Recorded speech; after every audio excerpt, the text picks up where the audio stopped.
Umar bin Khattab. Umar adalah sahabat Nabi yang mulia, terkenal dengan ketegasannya. Saking tegasnya diberikan julukan oleh Nabi SAW dengan Al-Faruq. Faruq artinya membedakan mana benar, mana salah. Umar bin Khattab ini, Bapak Ibu sekalian, salah satu keutamaannya adalah pernah satu waktu dia lagi masuk ke rumah Nabi SAW, kemudian para istri Nabi lagi bicara, dan suara mereka tinggi. Bukan kena tidak santun sama Nabi SAW, tapi lagi ngobrol satu sama yang lain, perempuan-perempuan lagi pada ngobrol. Begitu Umar datang, semua diam. Lalu Nabi SAW senyum. Kata Umar, ya Rasulullah, kenapa anda senyum? Semoga Allah membuat anda selalu senyum.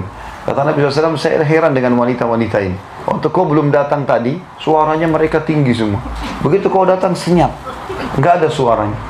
Maka kata Umar, hai musuh-musuh Allah, apakah kalian takut kepada saya dan tidak takut pada Rasulullah SAW? Maka kata Ummu Salamah, istri Nabi yang paling tua, tentu saja hai Umar, karena Rasulullah lebih lembut daripada kamu. Umar orangnya tegas, luar biasa gitu. Apa kata Nabi SAW? Wahai Umar, wahai Ibnu Khattab, gara-gara ketegasanmu ini, halal, haram, gak ada main-main. Maka ketahuilah, demi zat yang bunuh-bunuh ke dalam genggamannya, demi Allah maksudnya, kalau kau lewat di sebuah lembah, syaitan lihat kau lewat di lembah itu, dia cari lembah lain. Karena takut bertemu dengan Umar. Bapak Ibu sekalian, Umar punya kisah banyak sekali, radhiyallahu anhu. Luar biasa juga kisah-kisahnya. Beliau pernah, Bapak Ibu sekalian, di zaman khilafahnya beliau, didatangi oleh anaknya, dan anaknya ini berkata kepada ayahnya, Umar, anaknya masih kecil kebetulan, ayah, teman-teman saya mengolok-olok saya karena baju saya sobek, beliin baju baru ayah. Maka kata Umar, baiklah, pergi ke Baitul Mal. Baitul Mal itu kayak tempat penyimpanan harta, makanan, minuman, persiapan umat Islam. Kata Umar, pergilah kepada pamanmu penjaga Baitul Mal, sampaikan salamku dan bilang kalau ayahmu sedang meminta gajinya dimajukan, ambil itu lalu belilah baju. Maka anaknya pun pergi ke sana lalu berkata, paman, ayahku Amir Mu'minin Umar bin Khattab menitip pesan, katanya kalau bisa gajinya dimajukan. Lalu kemudian saya akan ambil untuk beli baju karena teman-teman saya mengolok baju saya sobek. Lalu kata penjaga itu bilang apa? Sampaikan salam kepada ayahmu Amir Mu'minin. Bilang, apakah ada jaminan bahwasanya ayahmu masih bisa hidup sampai akhir bulan sehingga dia bisa bayar itu? Sekarang belum selesai, belum tanggal terima gajinya. Kalau dia ambil sekarang, apa ada jaminan dia bisa hidup sampai akhir bulan nanti? Maka anaknya dengan polos pulang. Wahai ayahku, pamanku penjaga Baitul Mal bilang, sampaikan kepada ayahmu salam dan bilang, katakan apakah ada jaminan engkau akan hidup sampai akhir bulan? Maka tiba-tiba Umar bin Khattab menangis terisak-isak sambil mengatakan, pamanmu benar, pamanmu benar. Tidak ada yang bisa menjamin Umar hidup sampai akhir bulan. Apa yang mendorong seperti ini Bapak Ibu sekalian? Kenapa Umar seperti ini? Padahal dia raja, dia bisa suruh ambil gaji, bahkan bisa utang. Tapi subhanallah, kuasa Allah SWT.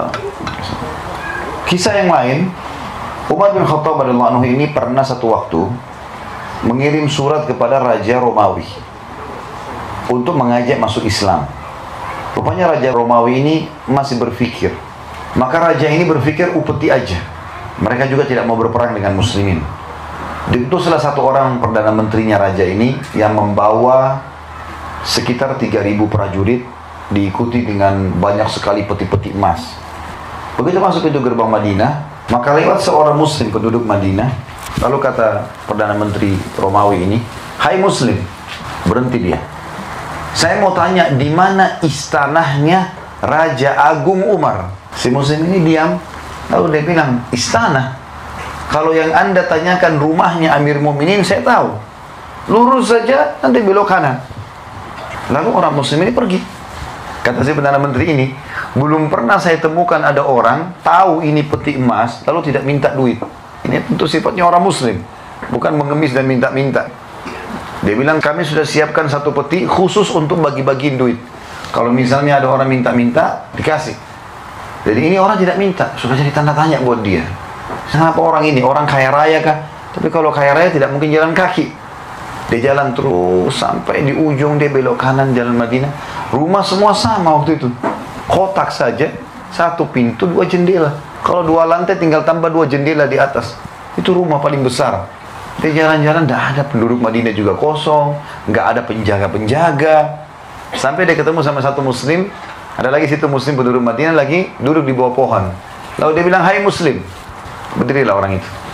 Lalu dia tanya, di mana istananya Raja Agung Umar? Kata si muslim itu, kenapa engkau mencari Umar?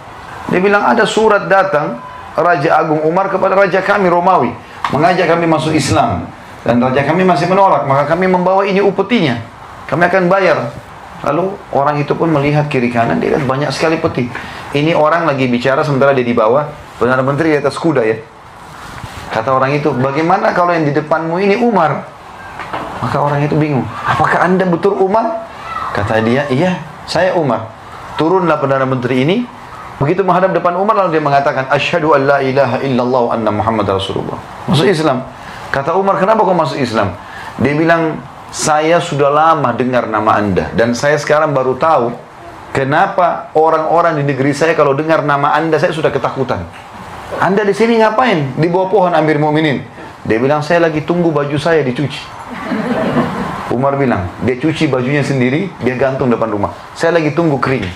Jadi, duduk di bawah pohon. Apakah anda tidak punya pengawal? Nggak ada pengawal. Saya bersama dengan Allah. Dia bilang, gara-gara itu saya masuk Islam. Umar bin Khattab tidak punya pengawal, tidak punya pendamping, duduk sendiri dengan keyakinan bahwasanya dia bersama Allah. Dan di zaman beliau, itu Islam sudah menguasai setengah dunia. Karena tahun 15 Hijriah, utara Jazirah Arab, negeri Syam dan Turki bagian Asia takluk di tangan Umar bin Khattab yang dikirim pasukan dipimpin Abu Ubaidah bin Jarrah dan Khalid bin Walid radhiyallahu anhum ajma'in. Dikenal dengan perang Yarmuk gitu ya. Tahun 16 Hijriah, diutuslah pasukan ke Persia, takluklah Iran, Irak, Afghanistan, Rusia. Pada saat itu dipimpin oleh Sa'ad bin Abi Waqqas, panglima perangnya Umar bin Khattab, dengan 30.000 orang mengarahkan 240.000. Umar berkuasa dari tahun 13 sampai 23. Tahun 20 Hijriah, beliau utus lagi pasukan 8.000 orang menuju ke Mesir, dipimpin oleh Amr bin As radhiyallahu anhum ajma'in. Tembus Mesir, Afrika Utara, Mesir, Tunis, Jazair, Maroko, seluruh Afrika bahkan Spanyol nanti terbuka masuknya Islam di sana. Setengah dunia dikuasai, nggak ada pengawalnya satupun. Apa yang membuat Umar bin Khattab bisa lakukan ini, Bapak Ibu sekalian? Bahkan Umar bin Khattab tidak pernah tidur di malam hari kecuali sudah keliling Madinah, tidak ada pengawalnya, sendirian jalan. Kisah yang masyhur mungkin Bapak Ibu pernah dengar, kalau sudah mendengar alhamdulillah, kalau belum dengar bisa diambil pelajaran. Satu malam Umar bin Khattab pernah sakit 3 hari, nggak keluar, dan biasanya beliau keluar setiap hari. Lihat orang-orang Madinah kalau sudah tidak ada lagi yang perlu baru dia tidur, sendirian jalan. Hari keempat beliau keluar, jalan terus sambil pinggir kota Madinah ada api unggun. Mampir ke sana ada seorang ibu, anak-anaknya 3 orang lagi nangis di depannya. Lalu kata Umar setelah salam, wahai amatullah. Amatullah ini maksudnya hamba Allah, perempuan. Kalau laki-laki Abdullah. Wahai amatullah, ada apa denganmu? Dia bilang pemimpin negeri ini tidak adil. Dia nggak tahu kalau ini Umar. Kata Umar, kenapa? Dia bilang, saya sama anak saya sudah lapar 3 hari. Jadi 3 hari yang Umar tidak keluar, di situ ada kelaparan. Ya Allahu alam pemimpin kita sekarang ini bagaimana keadaannya negara-negara Islam yang tidak pernah mau tahu keadaan masyarakatnya. Semoga saja mereka diberi hidayah ya. Kalau ada yang meluangkan waktu, alhamdulillah. Karena ini tanggung jawab semuanya kan. Berapa banyak orang yang kelaparan. Umar 3 hari nggak keluar sudah ada orang kelaparan. Dan orang ini sudah langsung memvonis Umar tidak adil. Dia tidak tahu kalau ini Umar. Kata Umar, lalu apa yang kau masak? Diangkat pancinya, batu. Batu dimasak dengan air. Kenapa kau masak batu, hai ibu? Dia bilang, supaya anak-anak saya mengira saya masak. Nggak ada makanan, mau ambil makanan dari mana? Maka dengan seperti itu mereka kecapean, nangis, tidur. Itu yang saya lakukan selama 3 hari. Maka Umar bilang, baik, tunggulah sebentar. Umar tidak pakai tunggu, langsung ke Baitul Mal. Ngambil gandum, ngambil segala macam kebutuhan, dipikul sama Umar. Ada satu sahabat, lagi lewat, lihat, Amir Mu'minin, wahai pemimpin orang beriman, raja maksudnya. Apa yang anda pikul ini? Mau kemana? Kata dia, ada yang saya pikul, makanan. Kata dia, baik, biarkan saya bawa. Kata dia apa? Apa kau ingin memikul dosaku hari kiamat? Tidak usah ikut-ikutan. Ini tanggung jawabku ini. Orang ini penasaran, diikuti dia. Ini Umar mau kemana? Umar jalan sampai pinggir kota Madinah, tengah malam ini. Ini bukan waktu duhur. Kalau kita kan sekarang siang-siang, tunggu mana kamera baru bisa diambil gambarnya. Ini tengah malam sendirian. Saya tidak singgung siapapun ya. Alhamdulillah tidak ada penyebutan nama. Kalau ada yang merasa bagus lah. Tapi yang jelas Umar ini tengah malam bawa pikul sendiri. Mau dibantu pun sama pegawainya, temannya, enggak. Diikutin sampai tiba di sana. Umar nggak pakai banyak ngomong, pancinya diambil, dibersihin, dimasakin sama Umar dengan tangannya sendiri. Sampai selesai masakannya sudah, dimakankan ibu itu, dikasih anak-anaknya, sisanya gandum 1 karung dikasih. Kata ibu itu, kalau seandainya Umar seperti kamu, nggak ada orang yang kelaparan. Maka orang yang sedang sama Umar datang, hai ibu, tahu siapa orang ini? Enggak, saya nggak tahu. Itu Amirul Mukminin Umar. Langsung dia pun minta maaf, bukan saya Amirul Mukminin, saya tidak tahu, saya sudah dengar keadilan anda segala macam. Kata Umar, sudah nggak masalah. Itu Allah sedang memperingatkan saya dari lisan kamu. Tapi tengah malam mau ngurus orang ini nggak gampang. Sampai pernah di zaman khilafahnya Umar, di siang bolong, lagi panas. Madinah kalau lagi panas 55 derajat, panas sekali. Sampai bibir pecah-pecah, telapak kaki kita pecah karena panasnya biasa ya. Uthman dan Ali radhiyallahu anhum, 2 anak mantu Nabi SAW, pernah siang hari lagi makan siang sama-sama.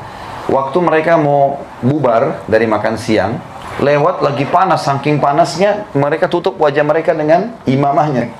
Lalu mereka dari jauh ada orang yang sedang ngumpul-ngumpulin, tarik-tarikin unta yang sedang lepas, kambing yang sedang lepas, sampai di tangan kiri kanannya banyak. Kata Utsman kepada Ali, siapa orang siang-siang bolong begini mau ngurus-ngurusin ini nih?